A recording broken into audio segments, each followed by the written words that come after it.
시청자 여러분 안녕하세요. 세상의 모든 보험 정보와 함께하는 아나운서 이다운입니다.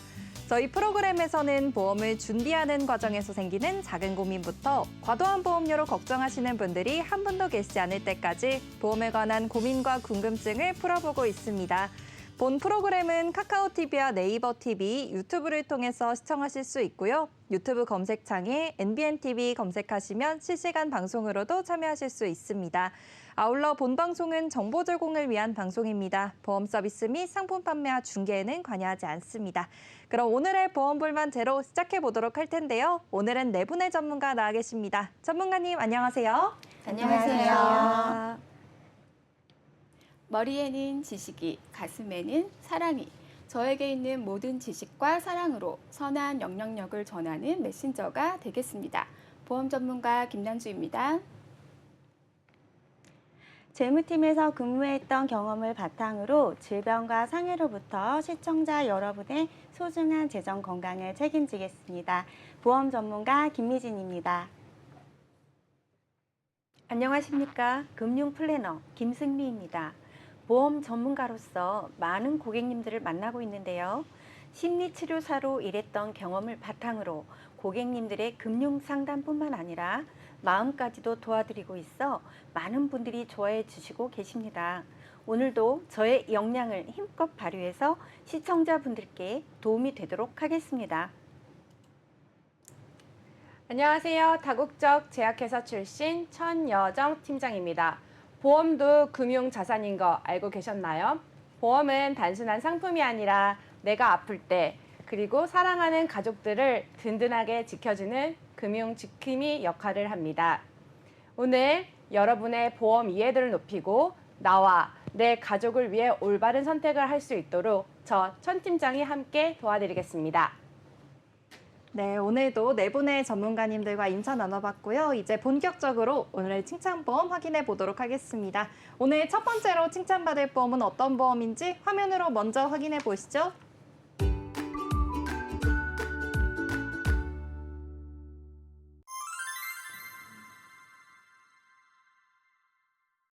오늘 첫 번째로 이야기 나눠볼 주제는 암보험입니다. 예전이나 지금이나 암이라고 하면 참 무섭게 느껴지는 질병일 텐데요. 오늘 이 암보험에 대해서 자세하게 알아보도록 하겠습니다. 먼저 김난주 전문가님께 여쭤볼게요. 오늘은 어떤 내용일까요? 네, 아프니까 서울이다란 말을 들어보신 적 있으시죠?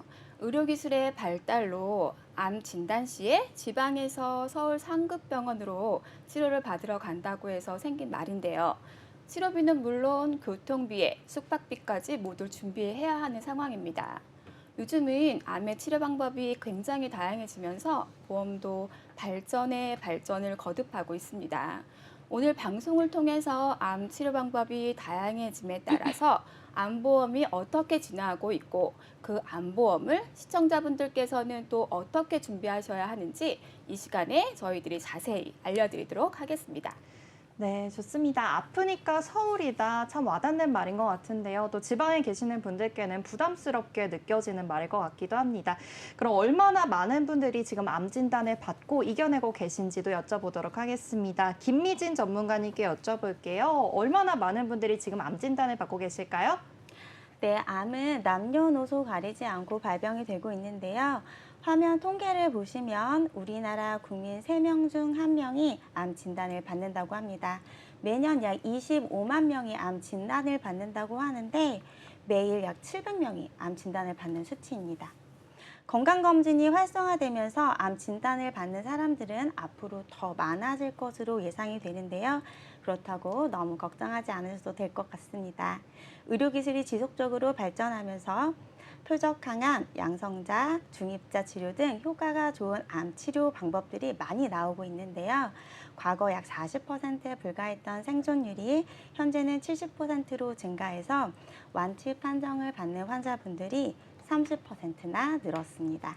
그리고 의료기술은 앞으로도 계속 발전을 할 것이기 때문에 지금보다 효과 좋은 치료법이 나올 거고요. 그렇다면 생존율은 더욱 올라가겠죠? 그만큼 치료만 잘 받는다면 암 완치율이 상당히 높아지기 때문에 암 보험이 더욱 중요해지고 있습니다. 많은 사람들이 진단을 받을 수 있는 병이기 때문에 미리 준비하는 게 아주 중요하고요. 또 준비를 잘 하신다면 고액 치료비에 대한 걱정도 덜 수 있을 것입니다. 네, 좋습니다. 여전히 많은 분들이 지금 암에 진단받고 계신 것 같은데요. 하지만 많은 분들이 진단을 받는 만큼 생존율도 굉장히 높아졌다는 점 확인해 볼 수가 있었습니다. 그럼 암 치료를 하는 데 있어서 이제 신기술들이 많이 나왔다고 말씀해 주셨는데 그렇다면 우리가 이제 걱정해야 봐야 할 내용은 비용이겠죠. 암 치료를 하는데 얼마나 많은 비용이 드는지 여쭤보도록 하겠습니다. 김승미 전문가님께서 설명해 주세요. 네, 얼마 전 제 고객분 중에 가장 최근에 암으로 진단받으신 사례가 있는데요.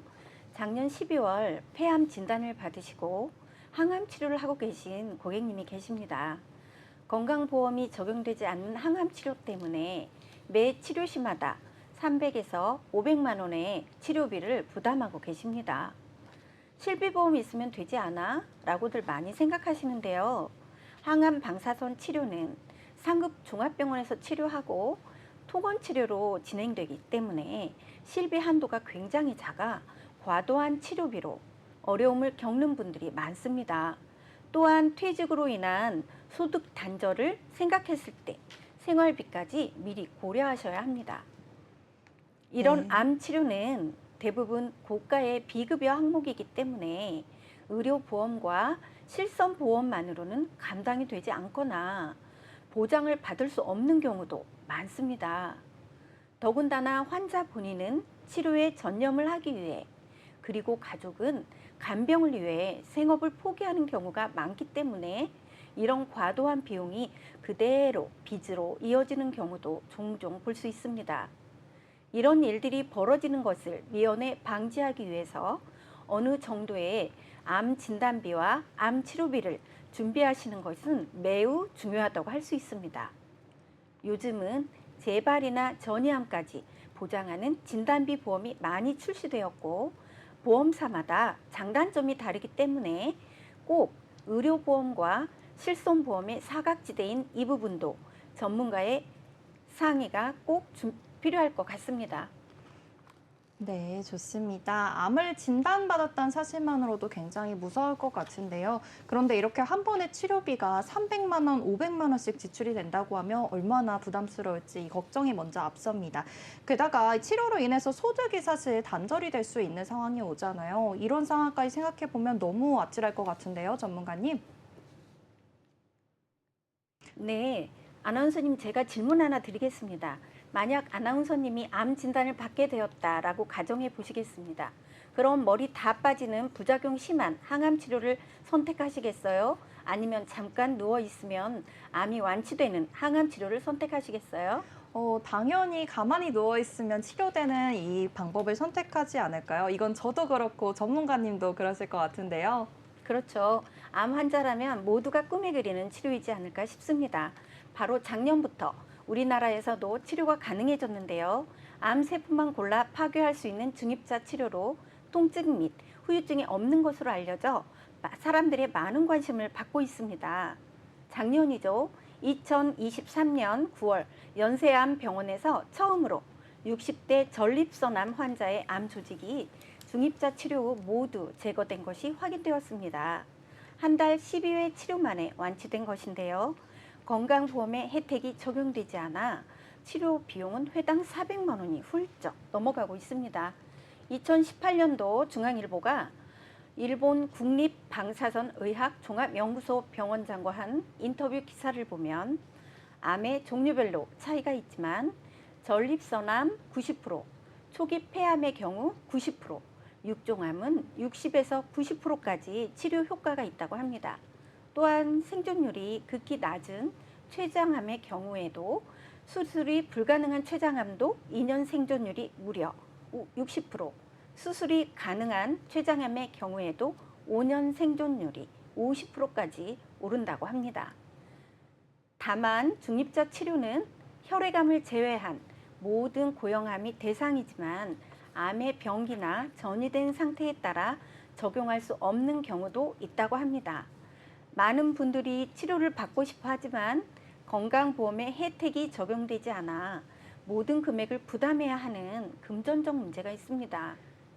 암 환자 중증 질환 산정 특례 혜택도 비급여는 제외되므로 중립자 치료는 해당되지 않습니다.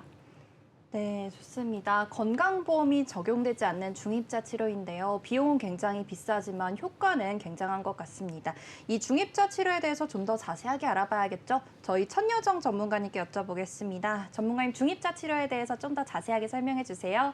네, 중입자 치료란 탄소를 이용한 방사선 치료의 하나로 국내 연세 세브란스 병원을 필두로 중립자 치료 시대가 열리면서 환자들의 선택의 폭이 점점 더 넓어지고 있습니다.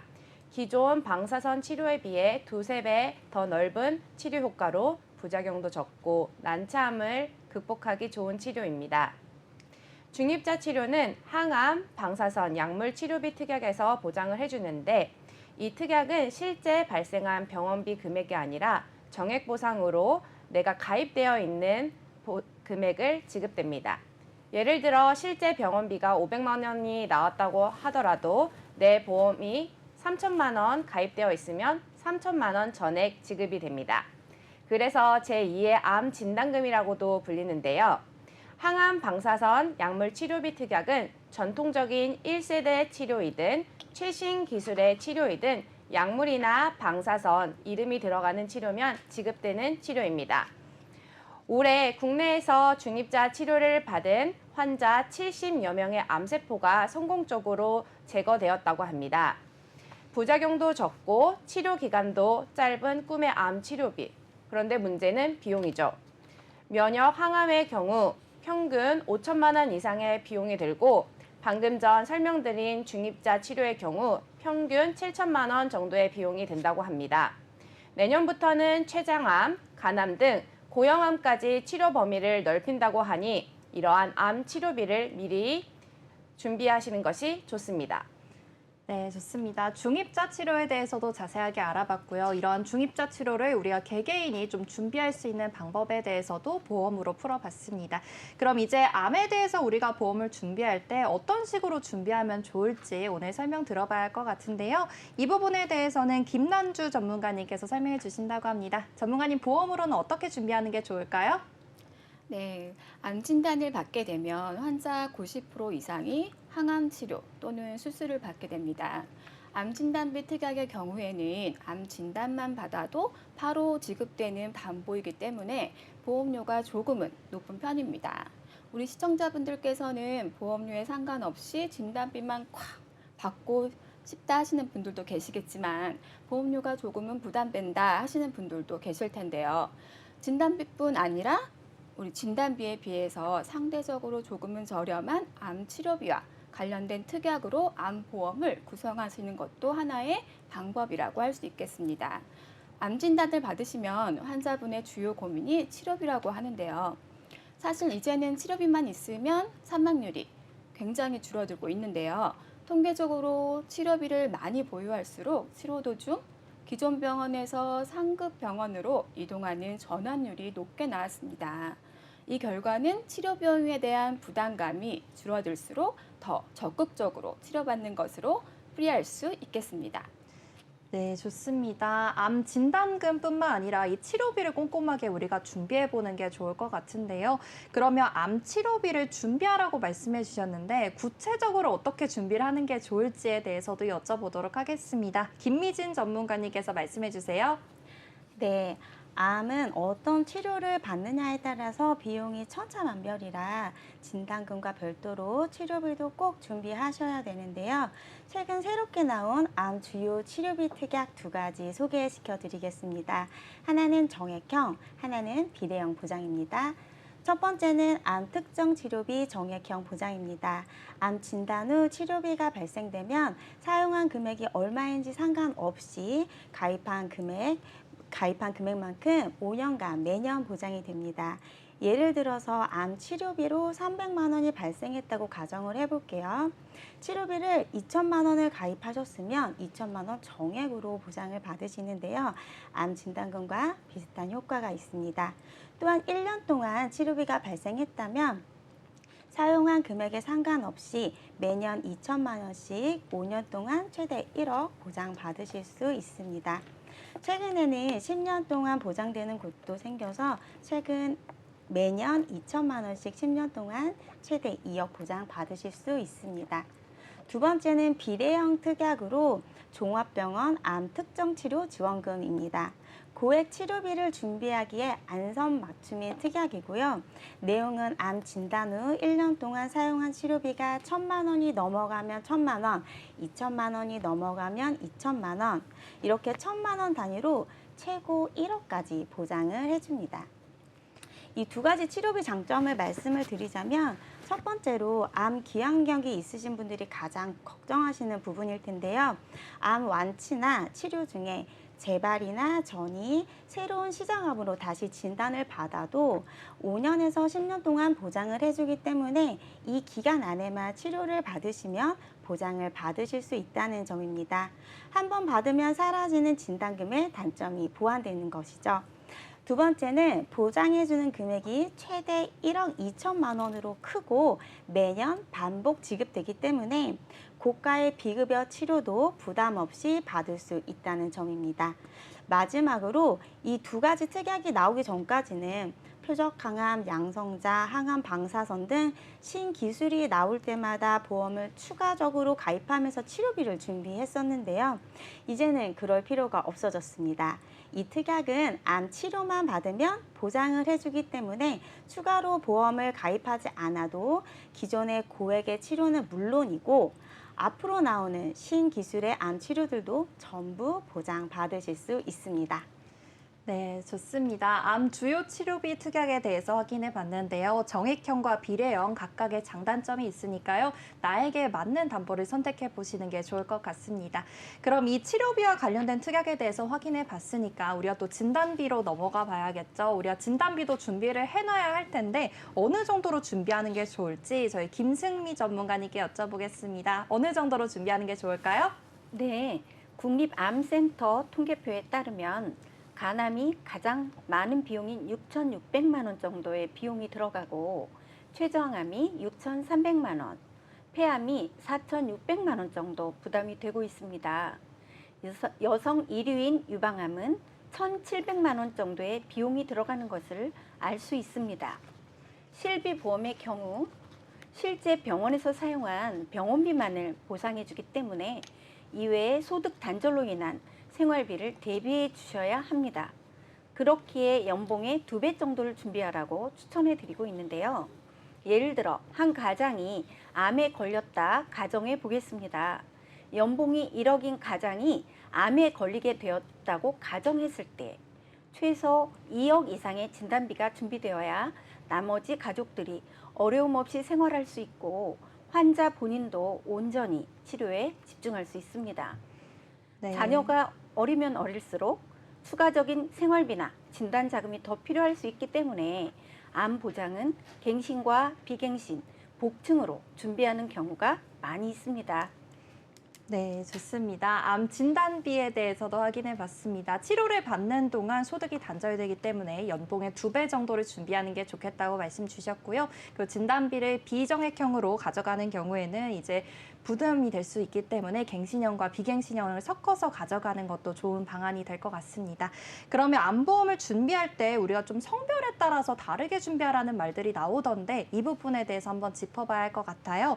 이 내용은 천여정 전문가님께서 설명해 주세요. 네, 남녀 성별에 따라 암 발생 차이가 좀 있습니다. 국가암 정보 자료에 따르면 전년 대비 남자 암 발생자는 11,792명, 여자는 15,210명이 증가했다고 합니다. 남성의 주요 암으로는 폐암, 위암, 대장암, 전립선암, 그리고 간암 순이고 여성의 주요 암으로는 유방암, 갑상선암, 대장암, 폐암, 위암 순으로 많이 발생했습니다. 그렇기 때문에 암보험을 준비하실 때에는 성별과 나이에 따라 확률이 높은 암이 얼마나 잘 준비되어 있는지 미리 꼭 확인해 보시길 권유드립니다. 네, 좋습니다. 암 종류별로도 방금 봤다시피 지금 1,000만 원대에서 6천만 원까지 비용이 발생하기도 하고요. 그리고 남녀 성별별로 준비해야 하는 암보험도 다르다고 합니다. 굉장히 복잡해졌는데요. 그럼 우리가 종합적으로는 암보험을 어떻게 준비하는 게 좋을지 오늘 김남주 전문가님께서 정리해 주시면 좋을 것 같아요. 네. 보험사에서 분류하는 암 종류를 잘 인지하시고 암보험을 어떻게 준비해야 나에게 유리한지 아실 필요가 있습니다. 암의 분류에 따라 시청자분들께서 필요한 담보를 준비하시면 되는데요. 간단하게 설명드리자면 일반암, 유사암, 소외감, 고해감 모두 중요하지만 가족력과 성별에 따라서 준비하셔야 할 암의 종류가 다르기 때문에 갖고 계신 보험을 한 번씩 확인해 보시는 게 필요합니다.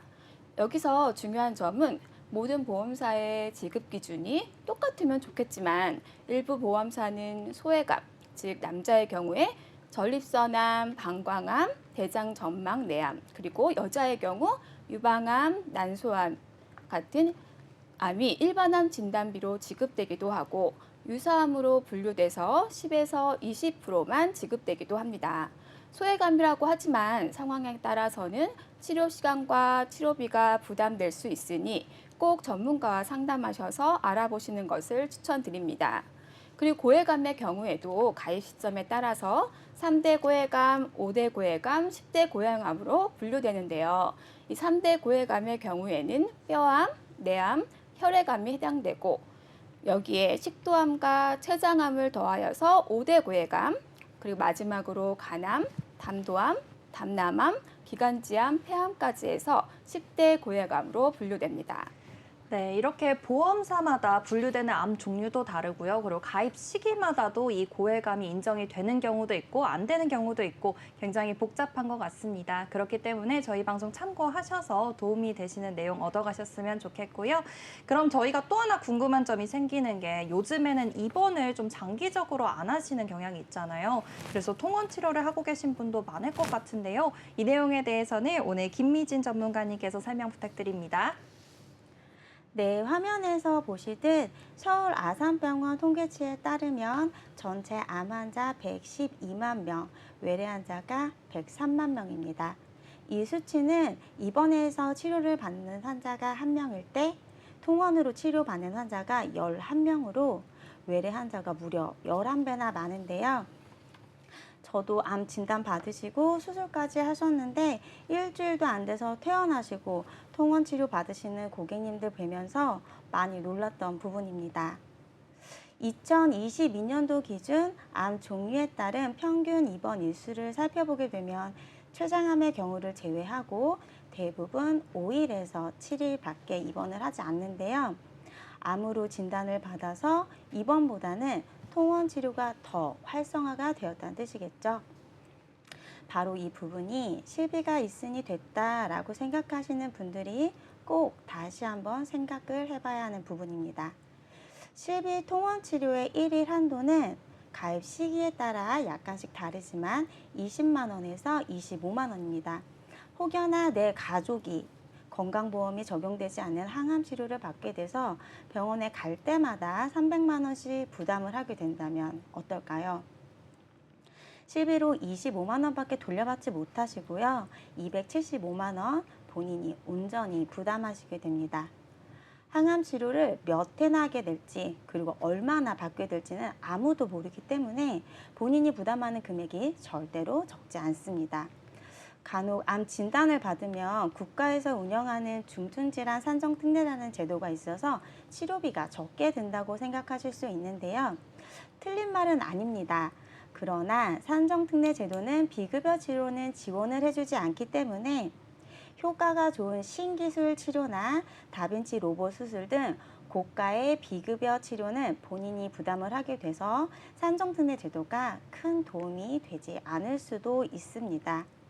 또한 김남주 전문가님께서 말씀하셨듯이 아프니까 서울이다 라는 말처럼 대부분의 환자분들이 서울이나 경기에 위치한 상급 종합병원에서 치료받기를 원합니다.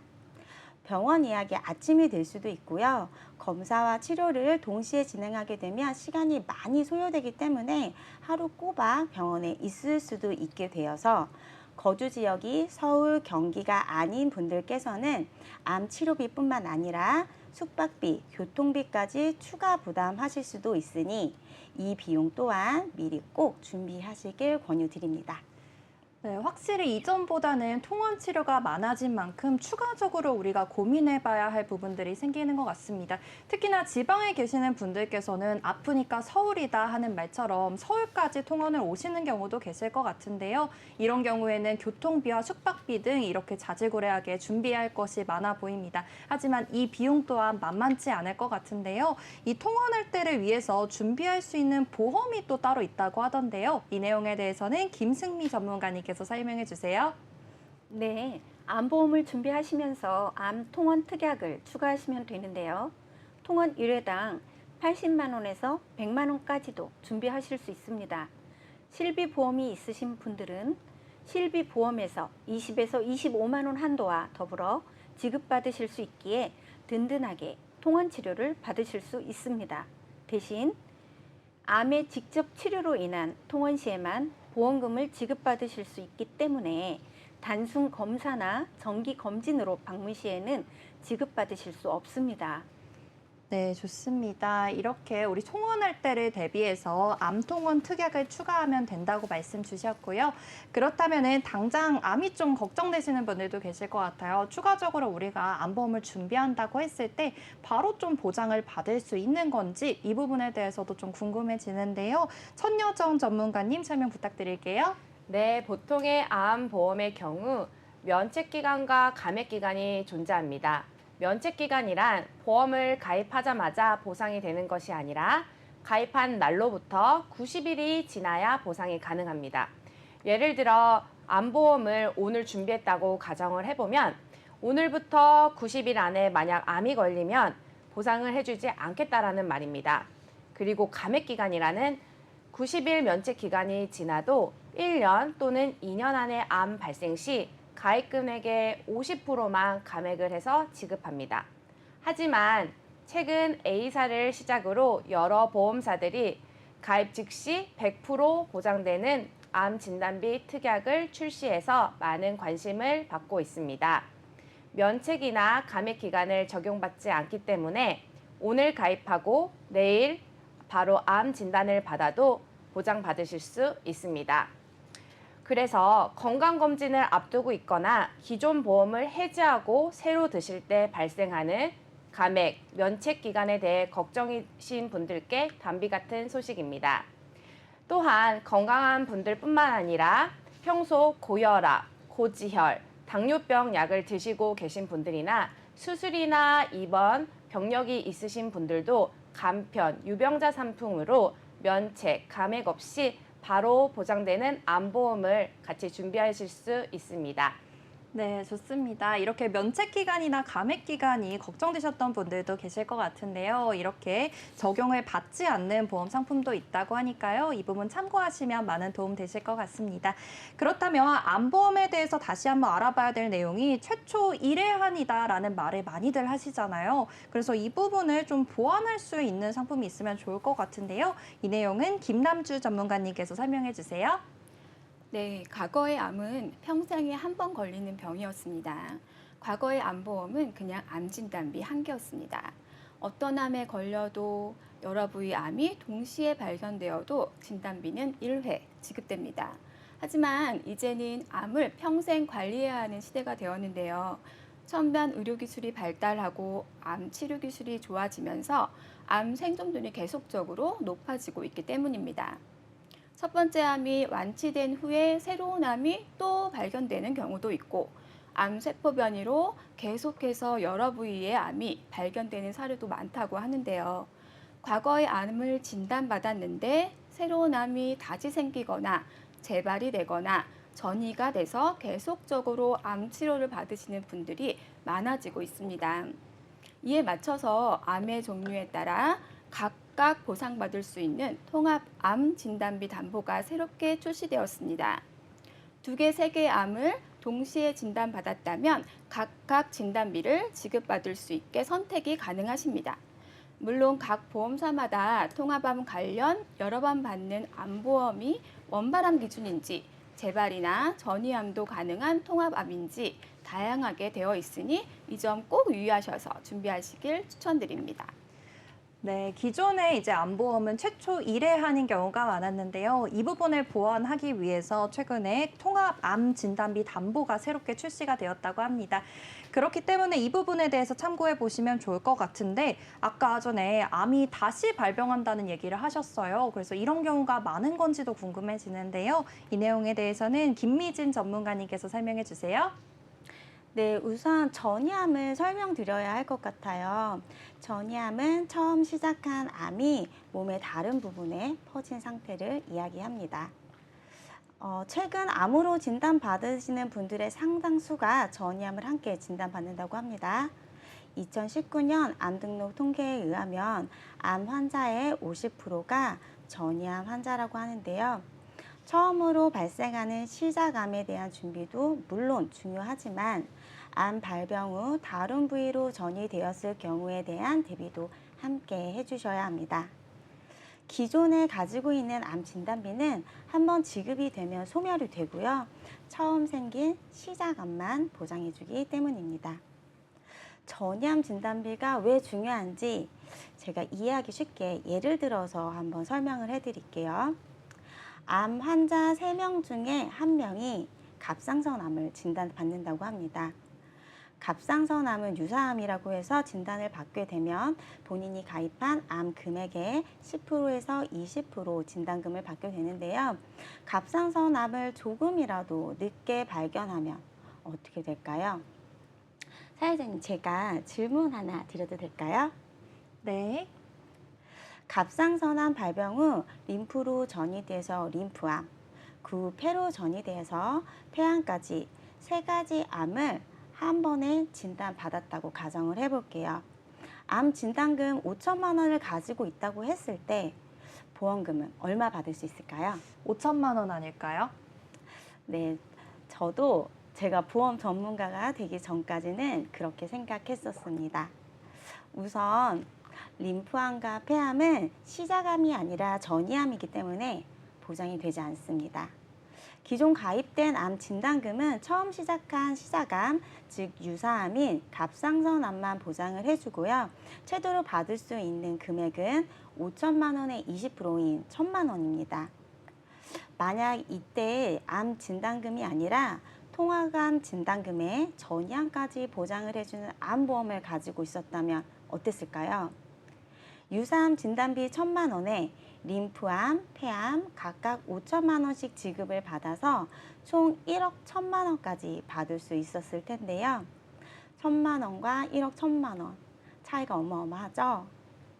통합암 보험의 종류는 너무나도 많기 때문에 준비하실 때 꼭 전문가님과 상담하기를 추천드립니다. 사실 아프지 않는 것이 최고지만 사람의 앞날은 한 치 앞도 장담할 수가 없죠. 가족력이 있어서 특히나 암이 걱정되시는 분들은 암보험을 준비하실 때 일반암보다는 통합암과 전이암까지 보장이 되는 방향으로 준비를 하시게 된다면 암에 대한 걱정을 상당 부분 해결하실 수 있을 것입니다. 네, 좋습니다. 이렇게 암보험에 대해서 자세하게 알아보고 있는데요. 전이암까지 준비할 수 있다는 사실 알아봤습니다. 자, 이 암보험에 대해서 마지막으로 저희 천여정 전문가님께서 정리해 주시면 좋을 것 같아요. 네, 이제는 전이암까지 2중, 3중으로 안전하게 준비해 보시는 게 어떨까요? 암은 이제 20, 30대에게도 흔한 질병이 되었습니다. 식문화가 서구화되면서 과거에 고령자가 많이 진단받던 암을 20, 30대에도 많이 진단받고 있습니다. 암 진단비뿐만 아니라 앞서 말씀드린 전이암, 암 수술비, 항암 방사선 약물 치료, 암 통원비까지 여러 담보들을 가성비 좋게 구성하신다면 내가 만약 진짜 암이 걸려서 치료를 받을 때 든든하게 치료를 받을 수 있으니까 이번 기회에 꼭 점검 받으시길 당부드립니다. 또한 앞서 전문가님이 설명해 주신 이번에 새로 나온 암 주요 치료비 담보를 정액형과 비례형으로 미리 준비하셔서 고가의 암 치료비에 대한 걱정 부담을 줄이시고 내 보험이 얼마나 잘 준비되어 있는지 꼭 점검해 보시길 바랍니다. 네, 오늘 이렇게 첫 번째 칭찬보험인 암보험 살펴봤습니다. 그럼 다음으로 칭찬받을 보험은 어떤 보험인지 화면으로 먼저 확인해 보시죠.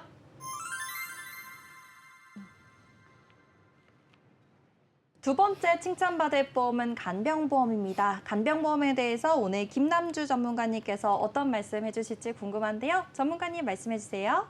네, 사실 우리가 이렇게 방송을 진행하는 것 또한 진행자님, 또 PD님, 작가님, 여러 스태프들의 도움이 필요한데요.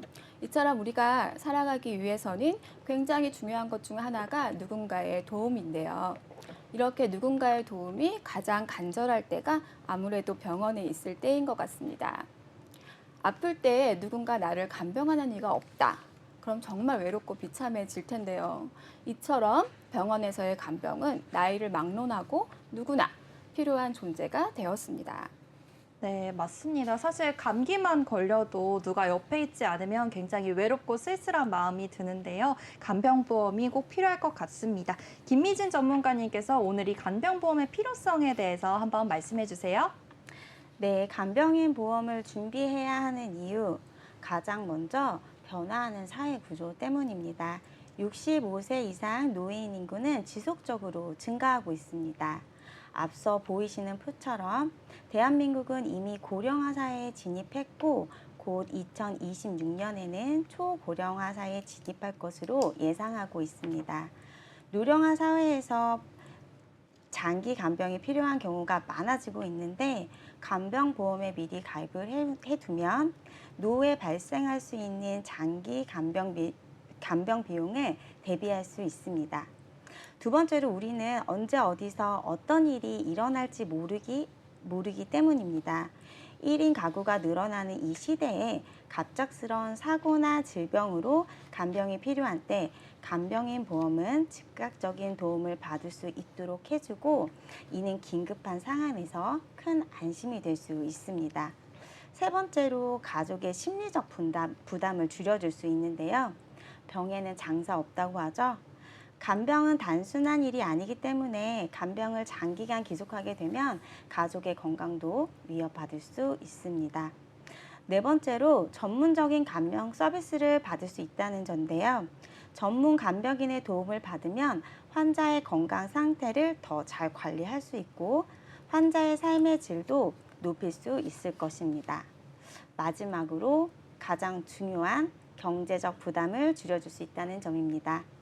간병인을 쓰다가 간병비를 감당하지 못해 파산한다는 간병 파산, 간병을 하며 지옥과 같은 경험을 한다는 뜻의 간병지옥이라는 말이 생겨났다고 하는데 간병인 보험이 있다면 몸도 아픈데 병원비, 간병비까지 걱정해야 하는 환자와 가족 모두 안심할 수 있을 것입니다. 네, 좋습니다. 간병보험이 필요한 이유들에 대해서 짚어봤는데요. 총 5가지 이유에 대해서 확인해 봤습니다. 그런데 이렇게 전문가님 말씀을 듣다 보니까 이렇게 연세가 있으신 우리 부모님들만의 걱정이 아닐 것 같다는 생각이 들어요. 요즘엔 젊은 세대에서도 이렇게 간병인이 필요한 경우가 생기잖아요. 그래서 이 부분에 대해서 김승미 전문가님께서 말씀해 주시면 좋겠습니다. 네, 자료를 보시면 어느 날 갑자기 가족에게 장애나 질병이 생기면 누구나 이런 돌봄과 의료비 문제를 맞닥뜨리게 됩니다. 그러나 간병의 주 책임은 여전히 개인에게 몰리는 것이 현실입니다. 우리나라는 2025년 노인 인구가 전체의 20%를 차지하고 2050년에는 40%를 넘어설 것으로 전망하고 있습니다. 여기에 저출생 문제까지 겹쳐 한 명의 자녀가 2명의 부모를 책임지거나 노인이 노인을 간병하는 경우도 많아질 것으로 예상됩니다. 이른바 독박 간병, 간병 파산의 현실이 머지않았다는 내용입니다. 현 5070 세대는 형제 자매가 많아 간병 및 간병비 분담이 가능했으나 3040 세대들은 상대적인 외동 비율이 많고 부모와 같이 사는 경우를 찾아보기 어렵습니다. 주로 시골에 계시는 부모님들이며 또 자녀들은 서울로 취직하여 1인 가정으로 살아가는 경우가 많습니다. 또한 기혼자의 경우 1자녀, 무자녀로 반려동물과 함께 살아가는 비율이 증가해 간병비를 부담하기 어려운 현실입니다. 입원비와 치료비는 실손 의료비로 자기 부담금을 제외한 나머지를 해결할 수 있지만 간병비는 실손 의료비로 지원되지 않는 항목이기에 개인의 사비로 나가야 하는데요. 일을 그만두고 병원 치료를 받아야 하기 때문에 직장에 월급 없이 모아둔 돈을 갉아먹는 상황이 됩니다. 이러한 이유로 진단보험금을 준비하기도 하는데요. 진단보험금은 준비되었지만 간병비는 필요 없겠지 하시는 분들도 많습니다. 하지만 간병비만 300에서 400만 원 이상의 비용이 든다는 것을 알게 되셨을 때에도 과연 그렇게 생각하실까요? 회사원 중에서도 어느 정도 경력이 있는 회사원의 월급인데요. 그분들이 대체할 금액이 아니기 때문입니다. 네, 좋습니다. 정말 현실적인 문제일 것 같은데요. 이 경제적으로 부담스러운 비용이 발생할 수도 있다는 점까지 확인해 봤습니다. 그렇다면 현재 간병인 비용은 어느 정도로 측정이 되고 있는지 천여정 전문가님께서 설명해 주세요. 네, 아무래도 가장 중요한 게 비용 문제겠죠. 입원 환자를 둔 가족들이 이 비용 때문에 많은 어려움을 토로하고 계신데요. 일반적으로 측정되는 일당은 12에서 13만 원, 그리고 중증도에 따라서 15만 원까지 측정된다고 합니다. 실제로 제 지인분은 어머니 간병비로만 한 달에 500만 원 이상을 썼다고 토로했습니다. 그래프 표를 보시면 간병비 부담 체감 비율이 나와 있습니다. 7만 원에서 15만 원 이상 다양한 비용을 부담했다고 하는데요. 이 비용에 대해서도 96%가 넘는 비율이 조금 비싸 부담스럽다는 의견이 대다수였습니다. 네, 좋습니다. 그렇다면 우리가 간병인 보험에 대해서 좀 준비를 해봐야 할 것 같은데요. 이 종류도 다양하다고 합니다. 종류에 대해서도 저희 김난주 전문가님께서 설명해 주세요. 네, 간병인 보험은 지원 일당과 입원 일당으로 나뉘게 됩니다. 우선 간병인 지원 일당은 상해나 질병으로 병원에 입원 시에 간병인을 병원으로 파견을 해주고 있습니다. 본인이 간병인을 구할 필요 없이 보험사에 요청하면 48시간 이내에 간병인을 보내주게 되는데요. 그래서 인건비 상승에 대한 부담감이 없이 사용할 수 있다는 장점이 있습니다. 간병인 하루 24시간 근무를 기준으로 최대 180일까지 파견됩니다. 입원을 해도 첫날부터 퇴원할 때까지 계속 간병인이 필요하지는 않다면 필요한 경우에는 간병인으로 요청하고 그렇지 않으면 입원 일당으로 받을 수 있습니다. 하지만 입원 후 48시간 이내에 보내주기 때문에 단기간 입원 시에는 상응하기 어려운 문제가 생기기도 합니다. 다음은 간병인 입원 일당인데요. 고용 후 간병인에게 들어간 금액만큼 보험사에 청구해서 가입된 금액만큼 또 보상받을 수 있습니다. 직접 원하는 간병인 업체에 고용 연락 후에 바로 사용이 가능하고요. 가입한 금액 외에 인건비 상승 부분은 개인이 내야 한다는 단점이 있습니다. 네, 좋습니다. 이를 보완할 수 있는 점들도 있다고 하던데요. 이것은 다음 내용에서 이야기 나눠보도록 하고 오늘은 간호간병 통합 서비스로 넘어가 보도록 하겠습니다. 병원에서도 이 간호간병 통합 서비스를 시행하고 있다고 하던데요. 이 내용에 대해서는 김승미 전문가님께서 말씀해 주시면 좋겠습니다. 네, 이미 여러 병원의 플랜카드, 홍보 자료 등 보신 분들이 많으실 거라고 생각합니다. 시행하고 있는 병원들이 많이 있고 서비스를 이용해 보신 분들도 많을 거라고 생각합니다. 간호간병 통합 서비스란 보호자나 간병인이 병실에 상주하지 않고 간호사, 간호조무사, 간병 지원 인력 등 간호 인력이 입원 환자를 직접 돌보며 24시간 간호간병하는 제도입니다. 네, 간호간병 통합 서비스에 대해서 확인해 봤는데요. 전문 인력이 도와준다는 것 자체가 굉장히 좋은 서비스라는 생각이 듭니다. 그런데 자세한 장점에는 어떤 것들이 있는지도 한번 확인해 봐야겠죠? 저희 천여정 전문가님 장점에 대해서 알려주세요. 네, 간호간병 서비스의 장점으로는 먼저 제일 중요한 비용 절감입니다. 건강보험이 적용되어 개인 간병인 고용에 비해 적은 비용으로 서비스를 이용할 수 있습니다. 간병인을 사용하여 하루 15만 원을 지불하는 것보다 간호간병 통합 서비스를 이용하여 하루 2만 원으로 해결할 수 있는데요. 비용적인 측면에서 보게 되면 굉장한 장점이라고 할 수 있습니다. 두 번째로 24시간 환자 케어로 보호자가 상시 있어야 하는 간병에 대한 고충을 덜 수 있습니다. 마지막으로 전문 간호 인력의 수준 높은 의료 서비스를 제공함으로써 한결 마음을 덜 수 있습니다. 아나운서님, 혹시 한쪽 팔 골절인 분들은 어느 팔부터 이제 옷을 입어야 하는지 알고 계셨을까요? 한쪽 팔이 골절이면 이렇게 기부스를 하고 있잖아요. 그래서 제 생각에는 왼쪽 팔이 부러졌다면 오른쪽부터 이 옷을 입어야 되지 않을까 싶은데요. 정확한 순서는 저도 잘 모르고 있습니다. 네, 벗을 때는 건강한 팔 먼저, 그리고 아픈 팔을 나중에 벗고, 입을 때는 아픈 팔 먼저, 그리고 건강한 팔을 나중에 입는 순서가 있다고 합니다. 이렇게 저희 일반인들은 모르는 전문 지식들을 가지고 있는 인력들이 상주 중이라고 하니 조금이나마 안심이 되는 것 같습니다. 마지막으로 보호자들이 상주하지 않다 보니 전문 인력과 환자들만 있어 외부 감염으로부터 막을 수 있고 안전한 병실 환경을 제공할 수 있다는 큰 장점이 있습니다. 네, 간호간병 통합 서비스가 다양한 장점들이 존재를 하게 되는데요. 하지만 이렇게 많은 장점이 있다면 단점도 물론 존재하겠죠. 단점에 대해서는 김난주 전문가님께서 설명해 주세요.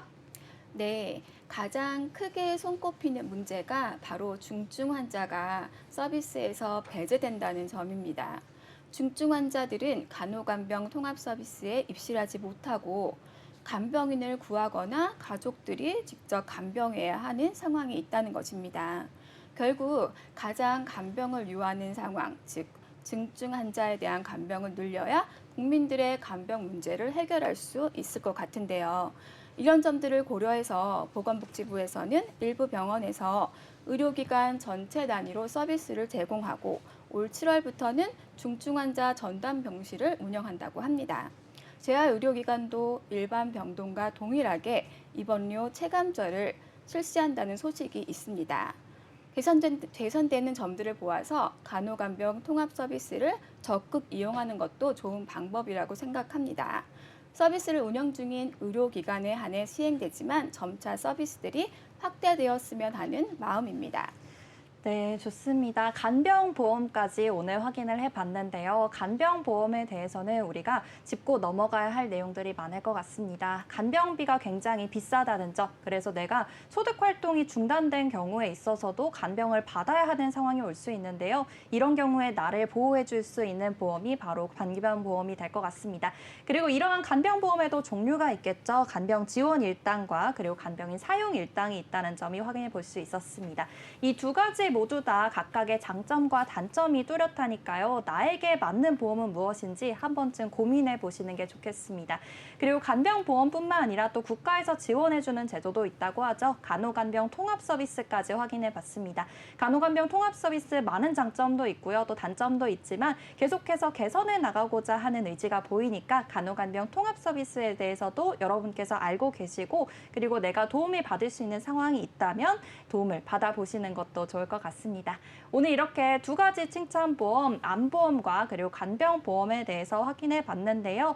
오늘 저희가 준비한 소식은 여기까지입니다. 저희 프로그램은 카카오TV와 네이버TV, 유튜브를 통해서 시청하실 수 있고요. 그 유튜브 검색창에 NBNTV 검색하시면 실시간 방송으로도 참여하실 수 있습니다.